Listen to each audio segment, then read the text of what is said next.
It's my privilege and honor this afternoon to be the one introducing three speakers. The topic this afternoon is realizing the divine within. We have Clemice Peter, Vinayak Pandya, and Tran-Thi-Kim-Dieu. I don't have any specific order. At this stage, I'll invite the first speaker this afternoon, who will be Vinayak Pandya.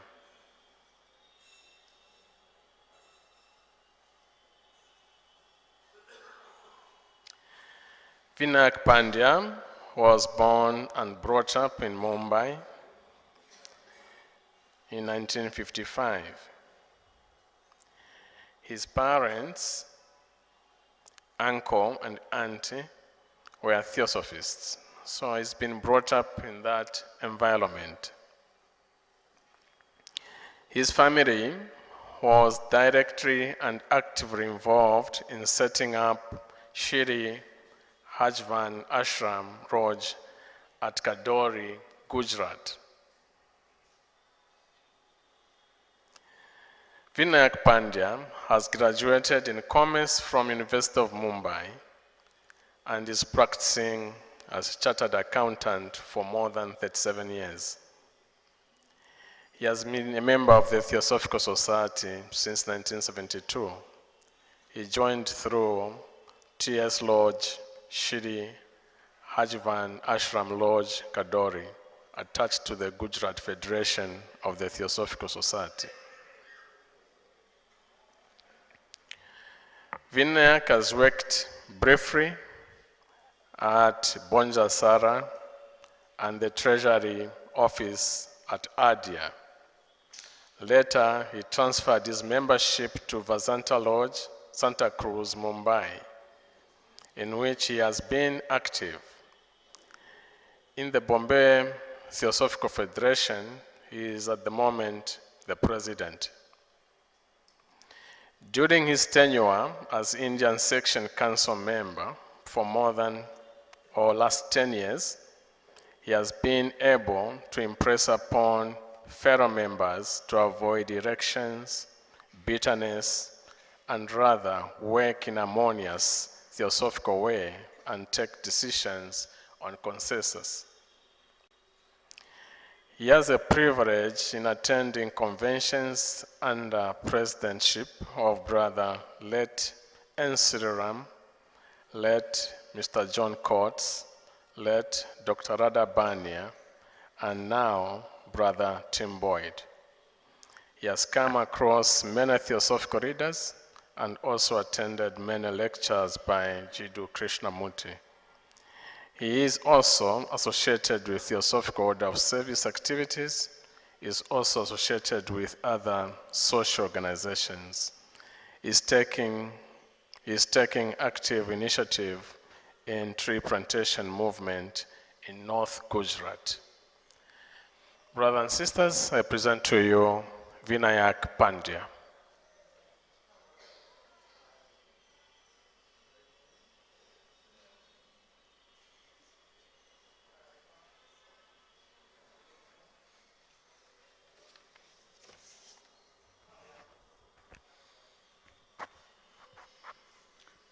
Thanks for introducing me so nicely. My co-speakers on the dais and all fellow Theosophist sisters and brothers. Today, I am going to talk on realizing the divine within. We have been always experiencing in our life on every moment that there is no clarity. Our mind is always changing. It jumps from one side to another side. When we are here, it thinks something else. Mentally, we go somewhere else. That's a problem that we always have. When we come to Varanasi for convention, we are thinking of, no, how will I go back with so much cold and these and other things? Now, this means that we are not living in present, we are living in future or in the past.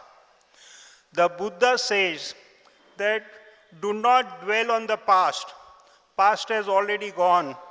Do not think of the future. Live in the present. The more and more we live in the present, more and more the divine will come within us. We will try to understand, and we should focus on whatever we are doing. We have to make attempts to understand ourselves. We cannot realize divine without understanding ourselves. There is no one else who can come and teach me, or only I can have a guidance from somebody. And this guidance, I get it at many places. This we can have to experience. And what do we mean by divine? Divine is, sometimes we feel it's like God, it is something deity, or it is something, the third principle of the Theosophical societies says that there is the unwritten laws of the nature which we have to investigate. So these are the thing is also a part of divine, and this is the divine what we have to realize. And one has to understand in the life that one must live in present, and one should not make an attempt what one cannot change. There are certain things which we are not able to change, and when I cannot change it, I should not make anything about it, or I should not. Then how do I realize within me? Is it automatic, or I must make an attempt? I must do what? Reading, studying, analyzing, attending the lodge meetings, attending the other meetings, and not accepting what has been told by anybody, but I have to make myself understand, and whether it appeals to me, whether I am able to realize it, then whatever I do it, I have to make a serious attempt that since I am a theosophist, what principles I learn, am I putting in my life, in my practice, and the wisdom that we have, the theosophical wisdom has been given to me by our founders and other leaders. But there is a practical theosophy also. That practical theosophy is implementation of whatever the knowledge that I have. One of the biggest enemy of us is anger. Does anger help anybody? We come spontaneously. Now it's like sheep is there, and sheep will shrink provided the water comes in. So outside me, there are other people who want to do something to me, and as in our lodge meetings, our senior member says, nobody else should be able to make you lose your temper or anger. It is you who has to decide whether you should lose an anger or not. Over a period, if we make this attempt, definitely we will succeed.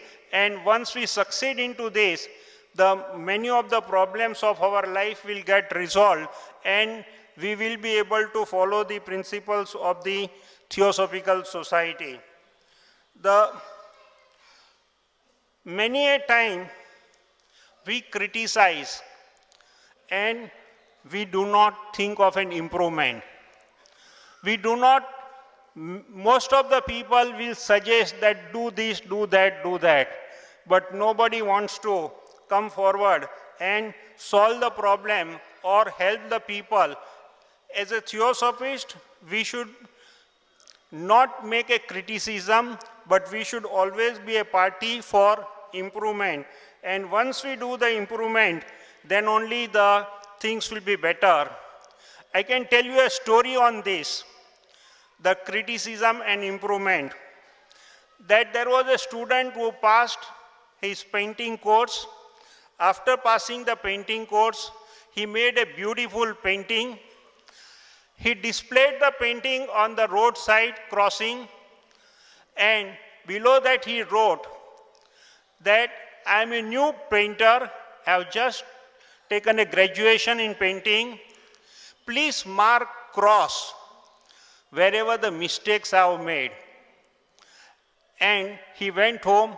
At the end of the day when he comes, his whole picture was marked with the cross, something like that. He was so disgusted that this young man went to his teacher and asked, I have not learned anything from you, although you have taught me everything, and I feel like dying. I cannot be a painter. His master said, don't worry, young boy, don't have tears. Leave it on me. Do what I want, whatever I tell you. He said, make another painting of the same thing and come back to me after 2 days. He made a replica of the same painting and went to his teacher. His teacher says, now I will come with you. Put it on the same place where the earlier painting was put.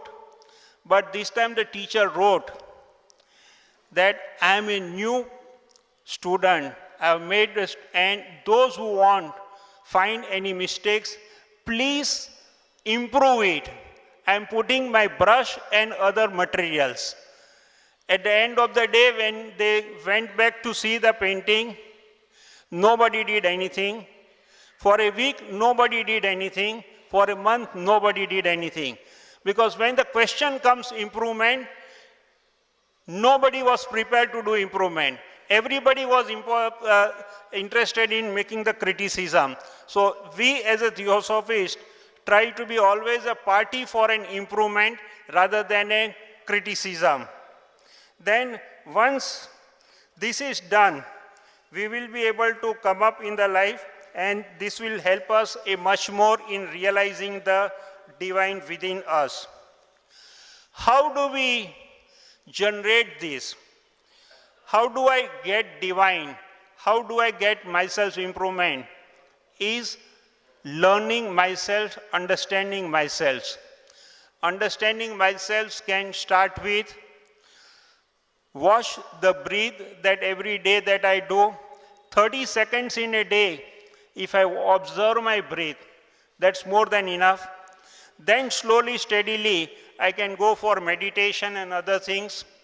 Or alternatively, whatever I do, I should do it with 100% concentration in present. If I am talking now, I should talk only and do nothing else. If that 100% concentration is also a part of meditation, meditation does not mean that I should sit on a one particular corner and do something or the other thing. Then our motto of the Theosophical Society is there is no religion higher than truth. Truth is a relative term. Everybody feels that it's a true. But this is to be digested. What I mean by digested means what I practice. I have to ask myself whether I am honest enough in what I am doing, what I am supposed to do. And if I practice that, that only I can become a Theosophist. It's not by just merely becoming a member of the Theosophical Society, one is a Theosophist, but one has to follow the truth part. And what is the truth? Here I will tell you a small story for the honesty and the truth, because that makes more sense. That Professor C.V. Raman, who had won the Nobel Prize also, after his retirement, he wanted to do something for humanity and he wanted to set up an institute at Bangalore. He advertised in the paper for prospective scientists to come and join him. There were hundreds of people came, thinking that at least they will be able to meet Professor C.V. Raman. From that hundreds of the people, only the 5 people were shortlisted, and the 5 shortlisted people were interviewed by Professor C.V. Raman, and from that, further 3 people were selected, shortlisted, who were to be interviewed next day. Next day, while Professor Raman was walking, one young boy came and he said, "Sir, I want to meet you." He said, "Yeah," and he immediately realized that this was one of the 2 persons he has rejected yesterday. And he's one of them. He said, "Yes, what has happened?" He said, "Yesterday I was given a traveling allowance and 7 rupees were given extra to me. I told the accounts people, take back 7 rupees, I have not spent that money. My expenses were much less than that." But they were not accepting. They said the accounts were closed, everything, and you can enjoy the money. I feel like I should not have that 7 rupees extra with me. So Professor Raman said, "You want to return? Return it back to me." And started walking. Little walked and then he came back. He said, "Young man, please come after 2 days and meet me." After 2 days when he came, he selected him for the job. He said, "I'm creating an additional post for the job, and you have failed in physics, but you have succeeded in honesty and truth." So the truth made that boy get a job, and that gentleman became Professor Subramanian Chandrasekharan, who was later on an US citizen and of an Indian origin. So he had written a book that what honesty makes difference, what the truth makes difference, and the truth is to be practiced, and once you practice it, come what may be the difficulties, you will definitely succeed. As Einstein says, "Do not try to be a man of success, but always be a man of value." And if you value what you are thinking and whatever we are doing, that has to be the truthfulness. Another thing that we talk of love. Krishnamurti ji has also said many times about the love, and the true love, the selfless love. Here the love in Theosophy, what we understand, is a selfless love where we are not expecting anything, and what we are practicing, that is there.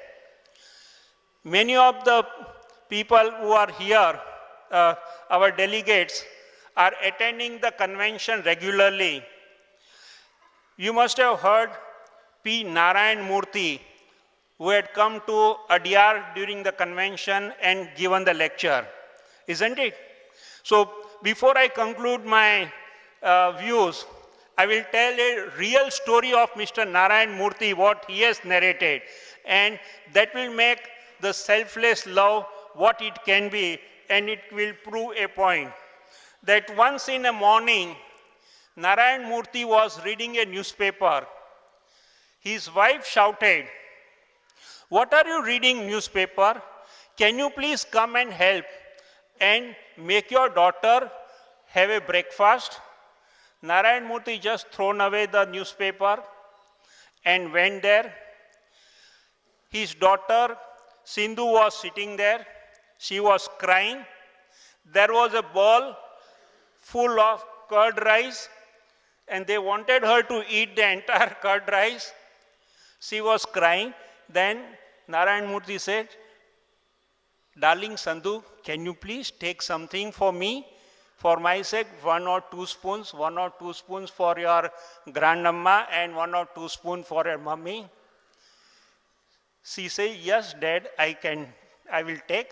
And if you wish, I will take the entire bowl also, but provided you give me a promise that what I will ask you, you will do it for me." Then for both handshake, daughter and father, the deal is done. I will give you what you want. But then Narayan Murthy realized, say, Sindhu, please don't ask computer or any expensive article from me after eating, because I can't afford at this juncture, because this was the beginning of his career, so I can't afford that. She said, no, I am not going to ask you the expensive or anything. She ate everything, and after everything was over, she said, Dad, now what about your promise? He said, yes, what a promise you want? She said, Dad, I want nothing expensive. I just want that my hair should be fully shaved. I don't want a single hair on my head. So immediately his wife shouted, how can a girl child do this? The grandmother was also there of that daughter. She said, no, in our culture, these children are spoiled. They're looking at the TV and all these things, nonsense, and they are doing. So Narayan Murthy said, darling, can you ask something else?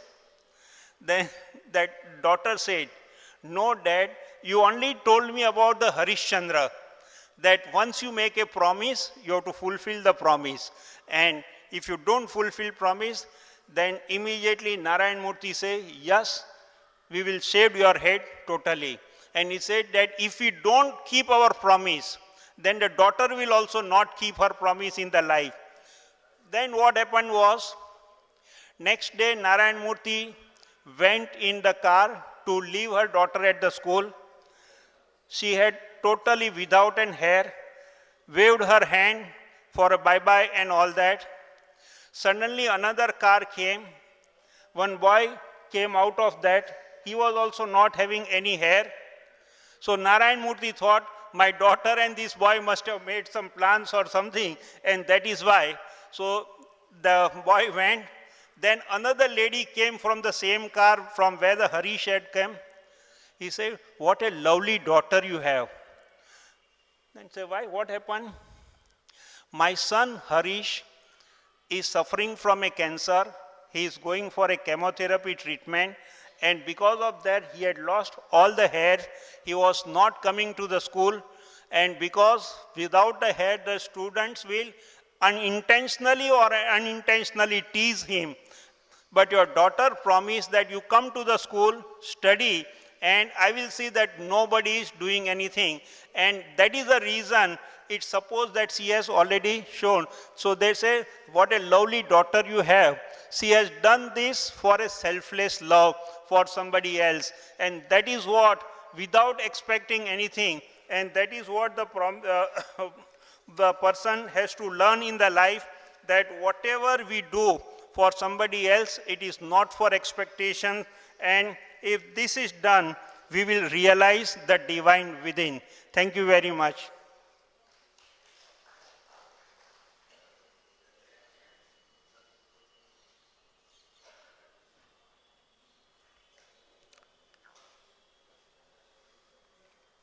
I will not comment. I would rather love to have all of us think about what Vinayak was trying to share with us.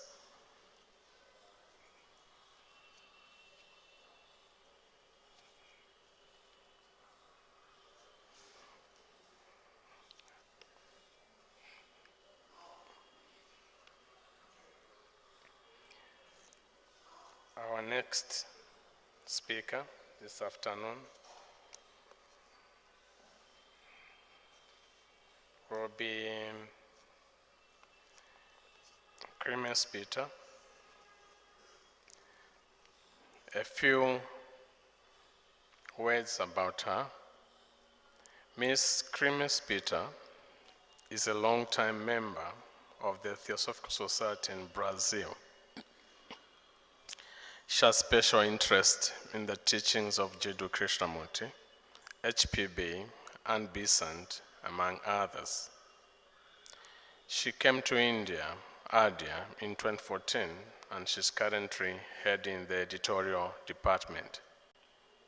For over 2 years, and well before that, she's been helping in the International Secretary's office for more than 2 years or so. She has given several talks at Adyar and has written many articles for the Theosophical journal, Theosophist journal. Miss Clemice Peter really loves Adyar, and Adyar is her home. She lives there, and I hope she will live there forever. Brothers and sisters, I present to you Clemice Peter.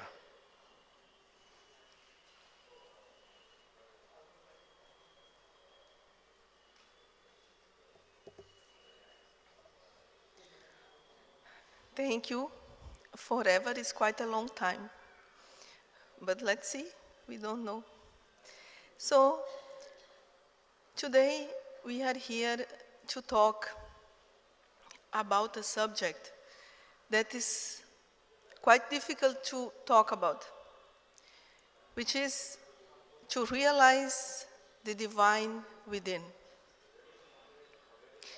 Those who had realized themselves and therefore had realized the divine, they don't talk about what it is after they realize themselves. They rather talk about, sorry, I got a cold. They rather talk about what is stopping us to realize ourselves. And they say, we don't realize that we are one. We have this separative mind that sees everything from the point of view of me and you, us and them. So this separation, this idea that we are separate from each other psychologically, is what stops us to realize ourselves. So it seems that the work in this case is to eliminate this illusion, which is called by Blavatsky a heresy, the illusion of separation. So, we also talk about realization, realizing within. And we talk about divine. But what is this divine? We are not yet human beings, and yet we talk about realizing the divine. So we take for granted that we are already human beings, which we are not. We are neither animals fully, neither are we fully human beings. So we are on the way to be. And to become, and to turn into real human beings is the task. We have much of the animal in us. That is no surprise to anybody here. Those who are reading Blavatsky's work, they know that Blavatsky said that human beings are just the highest form of the animal. So the task here seems to me is not so much about realizing the divine, but to become human beings. And to move away from this animalistic nature, which is selfishness. This idea that we gather together and we form groups and we separate ourselves from others. Animals do the same. So this idea of separation seems to me comes from this animal nature that we have in us. So the task, really is to, for so to say, clean ourselves from this animal nature and develop the human nature, which is kindness, love, and unity. It seems to me that spirituality, this spiritual life that we talk about, is a sub-product of the human. Once we become humans, we turn into real humans without a single trace of animal in us, then we can talk about spirituality. And then we may not talk at all, because then there may be no need for it. We talk about this realizing within. What is this within that we talk so much? Is it not our psychological state, what we are psychologically? So, in the psychological world, we know nothing about it. And I am not talking about the psychological that the psychologists talk about. I am talking about the motives, the hidden motives that drives our life. And the laws that govern that world, the psychological world. We have physical laws that govern the physical world. And we also have psychological laws in the psychological world. And we know nothing about that. So in the psychological world, we are blind. We cannot see. We don't see what we are. We don't see the consequences of what we are. We don't see what we are doing, the consequences of what we are doing. And the result is the world we have created with our limitation, which is this world of violence, war, competition, which is destroying the planet in which we live. And we are integral part of this planet. So I wonder, if we destroy that the planet in which we live, what will happen to us? We also take for granted that we may go to another planet. I don't know about that, because there is a responsibility to what we do. So, it seems that we have to learn about our psychological world, what we are in reality. What are these hidden motives that we don't know anything about and that are driving our lives? We very quickly justify anything we do, but real motives we don't know. So, because we cannot see in the psychological world, we create, for so to say, crutches and walking sticks to help us to walk about in this world, the psychological world. These crutches and walking sticks are our beliefs, our certainties, our conclusions.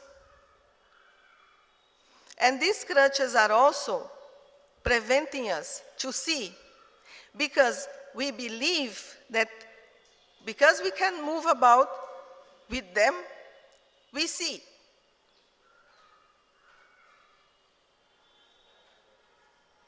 To see really, directly, what is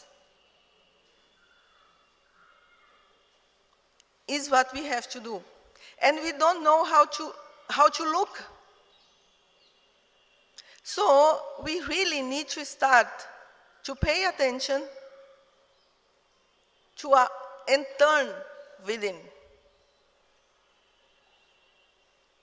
And to learn how to look, because we don't know how to look. We don't want to look. We are trying to avoid this, and we cling to our certainties, we cling to our beliefs, our religious dogmas. So it seems to me that when Krishnamurti says the first step is the last step, he is talking about once you see in the psychological world, once you can see, the job is done.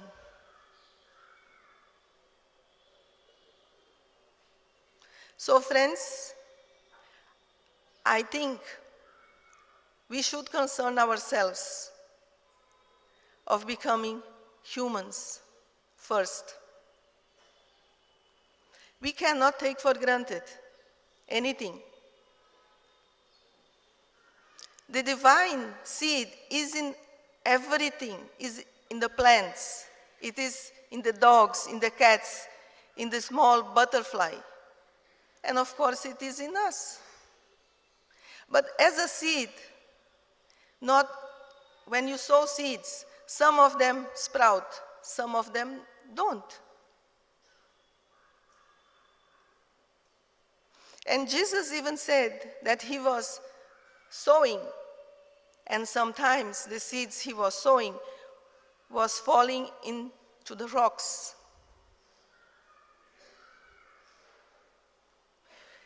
Which means, it seems, when we have a closed mind, enclosed in our beliefs, when we know everything and we are very sure about things, we become like rocks. Our mind is so closed, it cannot be open. And then no seed will sprout. And Blavatsky also said that the self of matter and the self of spirit never meet. So, for the spiritual shine through us and manifest in this world, the animal has to die. The animal nature, the animal in us. They never meet.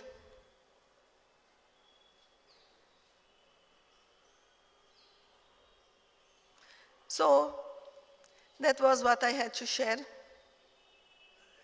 Thank you for listening to me, and have a good convention and a happy new year to everybody.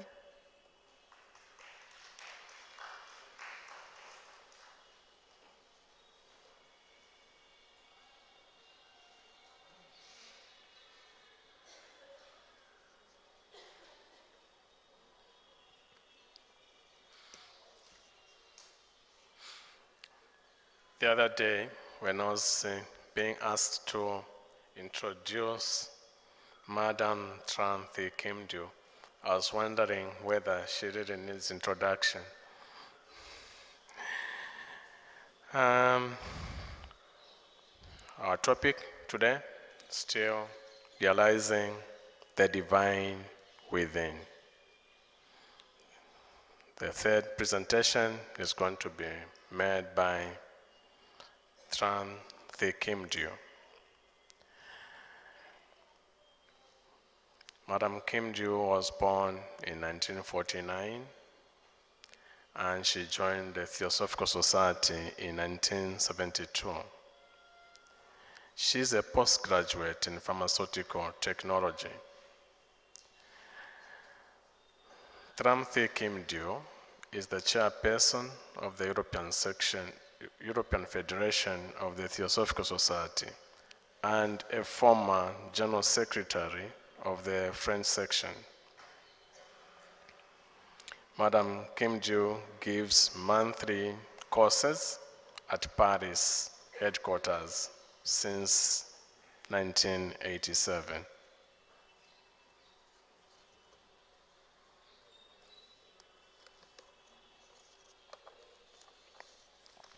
She speaks at many summer schools, seminars, and congresses, European School of Theosophy, Crotona Institute, and conduct few School of Wisdom sessions at Adyar. She has toured lecturing in New Zealand, Singapore, Australia, and Canada. She conducts meditation retreats in Europe. Madam Tran-Thi-Kim-Dieu, please, the audience is waiting for you.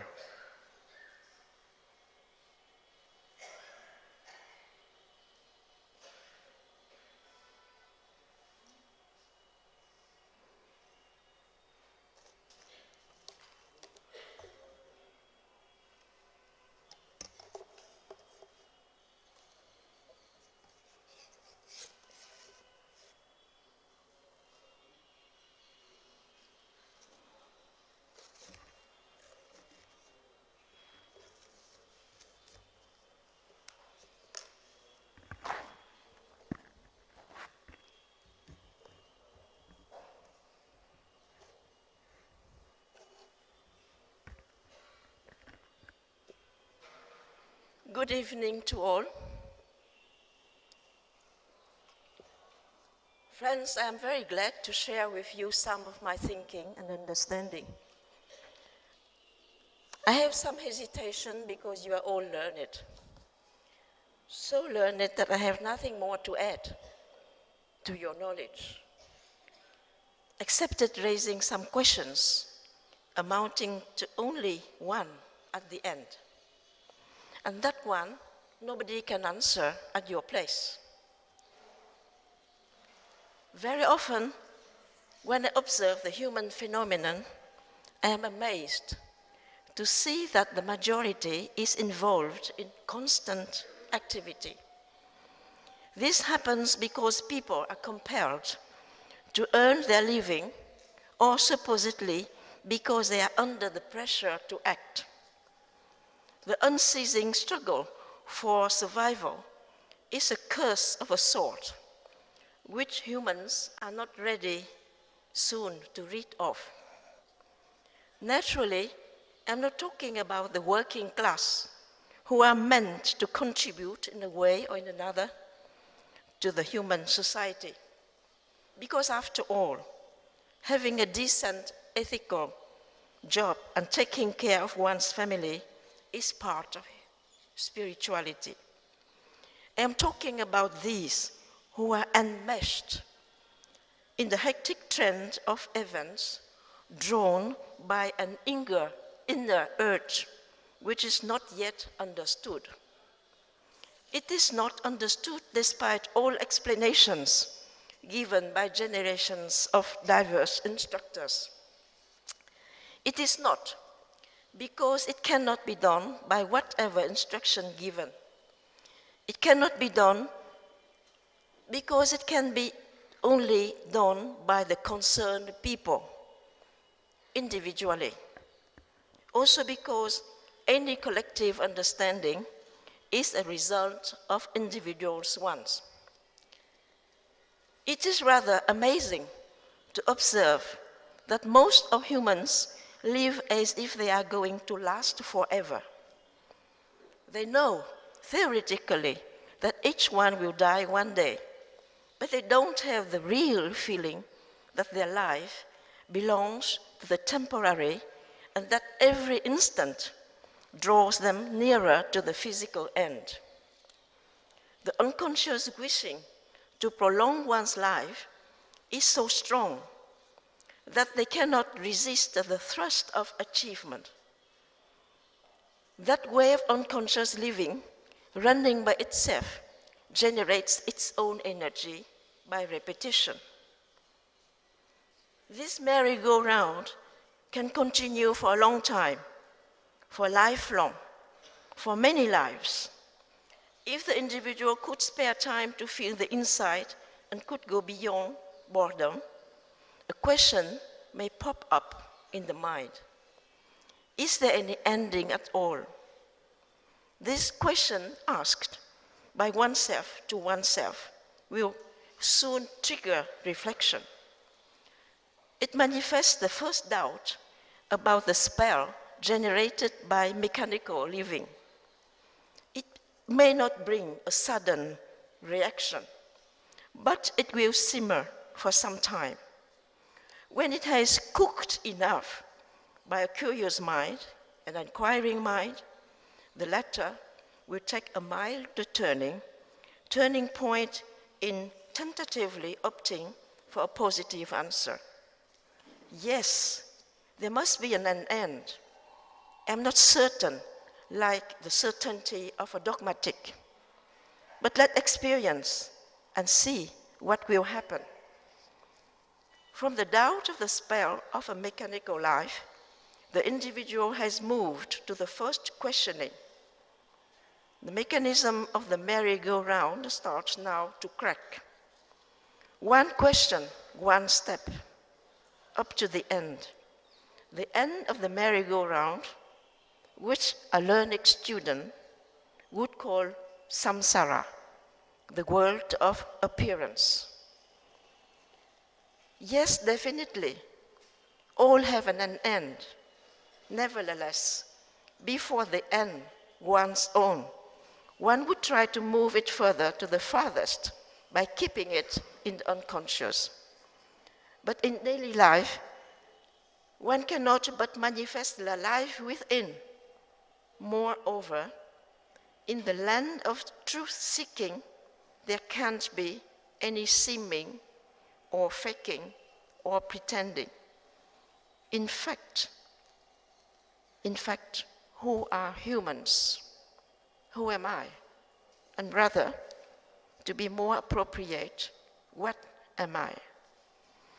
Being part of the drifting phenomenon of humanity, the network of relationships impart to me an identity. I wear a name which was given by my parents and which is being used by the network that took place by mere convention. Suppose I have no relationship at all with anyone. My supposedly pretended identity may suddenly vanish. This is the case of several pensioned people who may fall into a depressive state due to the lack of recognition of their identity because the circle of relationship has shrunk into these of the family or none. With some pause, one can ask about the nature of what is behind this identity, behind what is recognized by the surrounding people. With a good karma and a little bit of attentive observation, one may discover a great truth, the absence of factual ground of one's identity. In fact, the identity one has taken for granted to be something real has no real existence, unless it is related to all elements which define it, and therefore there cannot be a separate self-existence. All is related, linked in a vast network which is commonly called life, so much so that each identity can be defined only by this interdependence.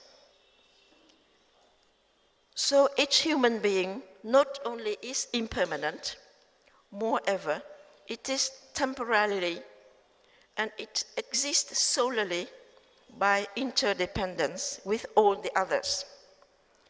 This amounts to say that this poor human being who pretends to live as a real someone may at the end of this incarnation die accompanied by the certainty of being someone, separated from others.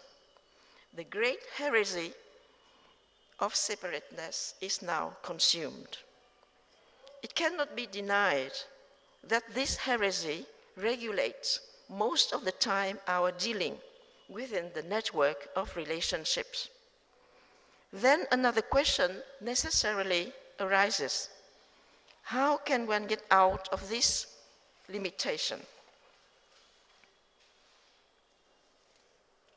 Impermanence, interdependence, the two characteristics of what is manifested are facts. Although undeniable, they do not constitute the truth. They belong to the domain of what is attainable. Proofs have been given by generations of seers who were living beyond this level. Life is consciousness, as all of us know, and consciousness has many levels. Students of Theosophy were taught that evolution takes place on 3 levels: the physical, the intellectual, and the spiritual. Each of them has a different trend of its own. Allying the two teachings, one can understand that even highly evolved individuals may undergo diseases and eventually die. Indeed, the bodies vanish. Other subtle components also follow the process of disappearance, because what is composed must disintegrate. Nevertheless, their consciousness remains in a subtle form, where, due to a different appreciation of space and time, the impact of impermanence and interdependence is less perceptible. The seers have gone to some extent beyond the consciousness limitation of narrow space and short time. Since the body and the mind must be dropped at a certain moment, seers have dropped them at some point during their earthly life. Between the consciousness of an insect and the consciousness of a human, the evolutive distance is tremendous. Between the consciousness of human and the one of the adepts, the evolutive distance is incommensurable. The students can also read the words of Master K.H., and rather, he can listen inwardly to his voice. No adept consciousness can go further than Mula Prakriti, the root matter. One can wonder then about that state of consciousness at the edge of the extreme limit of what may still be called matter. The student may then ask, is matter at that level a substance? Does this substance, in another terminology, correspond to Svabhavat? And what is it? For the moment, let us leave the question open and let us move towards another aspect. Again, one can read from Master K.H. that matter is eternal, that it is in constant motion. One can understand that as it is, matter can never be destroyed, nor its movement can be stopped. Would it be shocking for some minds here present to find the presumption that consciousness is this matter in constant motion? Is it shocking for us to think that consciousness is this matter in constant motion? In this perspective, eternity is not a static state, but an everlasting movement of the substance matter, which by nature was, is, and will ever be. It was said earlier that the seers have gone to some extent beyond the consciousness limitation of narrow space and short time. Space is not different from its content, which is eternal substance matter. The seers can live on a level of consciousness corresponding to the subtlest state of matter and adept, again according to Master K.H., is an adept when he is exercising his power of an adept. Otherwise, his consciousness may be at times unaware of the surrounding, like an inattentive person. An example was given concerning Dry Cool, who on some occasion hit his toe and bled abundantly. Here arises the question of time. Being eternal means everlasting. Being timeless has a nuance. Being timeless is to be out of the range of time. One can think of the divine as being timeless and not only eternal. But the divine way one thinks of is a concept and not the reality. The human mind at a certain moment can be obsessed by this concept of the divine. And this obsession is a blessing of a sort. It is a blessing of a sort because since the divine is considered the final goal, evolved humans want to get nearer to it. To say that one is nurturing the divine seed, is a figure of rhetoric, because in fact, it is the divine seed that nurtures all beings. Realization of the divine within is equivalent then to the identification of oneself with the divine. This corresponds to the vanishing of the personal ego. Now, basing on those teachings and keeping open in mind the questions above asked, one may take the whole as the foundation of the practice. So many instructions advise several indications for practice. Good humans follow the instructions. A small number succeeded, a great number failed. Those who failed were given the promise to succeed with another attempt. The practice consists of several parts, of which ethics is non-negotiable.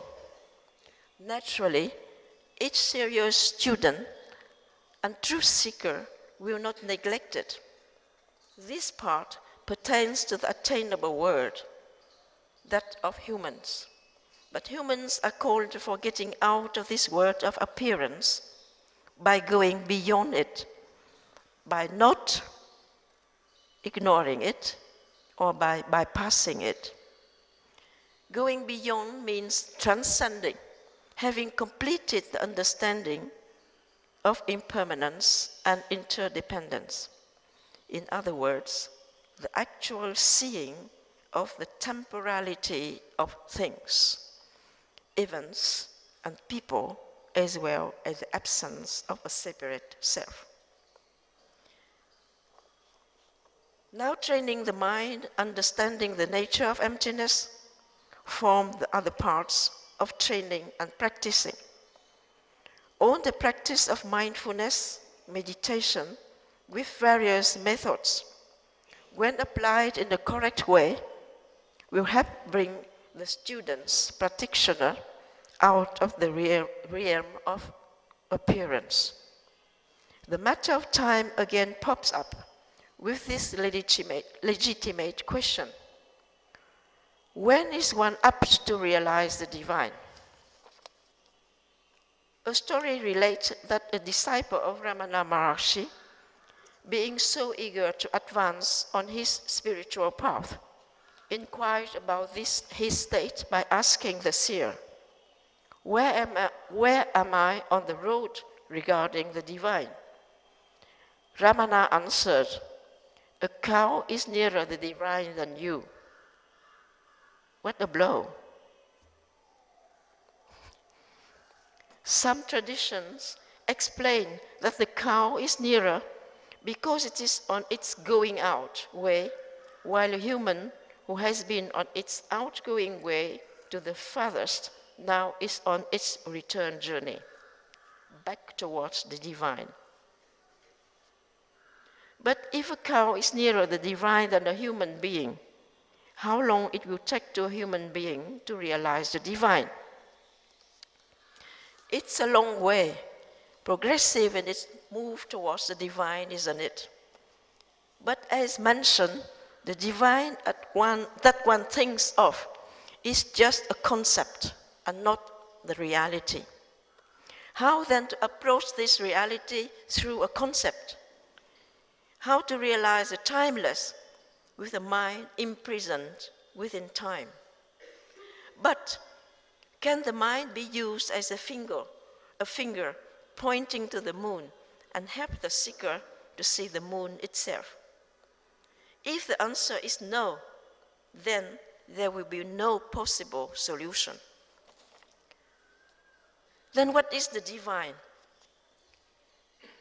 One can possibly say that it is the origin of all things and at the same time the goal of all. It is here and now in space-time and simultaneously transcending space and time. Since the divine is the timeless, how can one think of realizing it with time? It leads back to the unity that HPB talked of in her meditation diagram. It says, conceive unity in expansion in space and infinite in time. In this space, ever in expansion, there is no heresy of separateness, and time is the infinite. Only one question remains. What is that? Is it not that that is mentioned in the Upanishads as thou art that? Coming back to Svabhavat, the substance matter, forever as such and forever in motion, it may be presumed to be the pre-ultimate state of consciousness preceding the divine.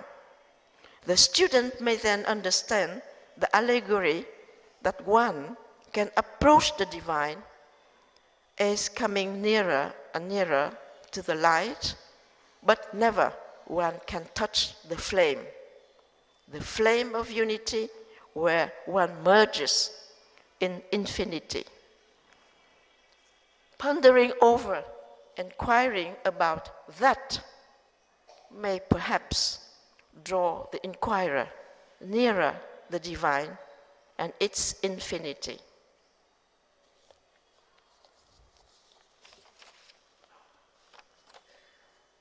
I thank you very much for your attention. Thank you very much for not sleeping.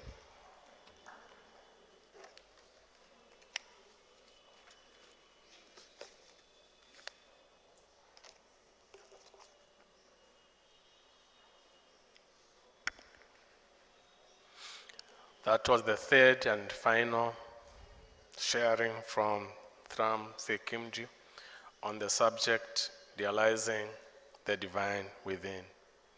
Just as a reminder, the first speaker, Vinayak Pandya, if you listen to his biodata and the talk, they were the same. Like he talked like the biodata says about him. Truth must be practiced. Clemice also reminded us that talking about realizing the divine within, it's because we are not self-realized. That's why we are trying to remind ourselves on how to become what we want to be. In the introduction, Tran-Thi-Kim-Dieu says life is lived by most of us like merry-go-round.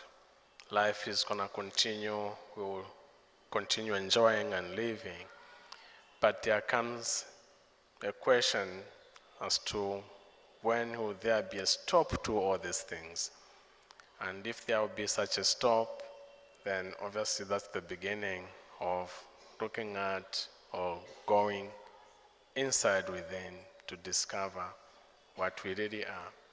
She talked about consciousness, she talked about the divine being eternal and then relative to time, but we have to work within this time here to realize the divine within. Thank you for listening, and this is the close of this session. Thank you.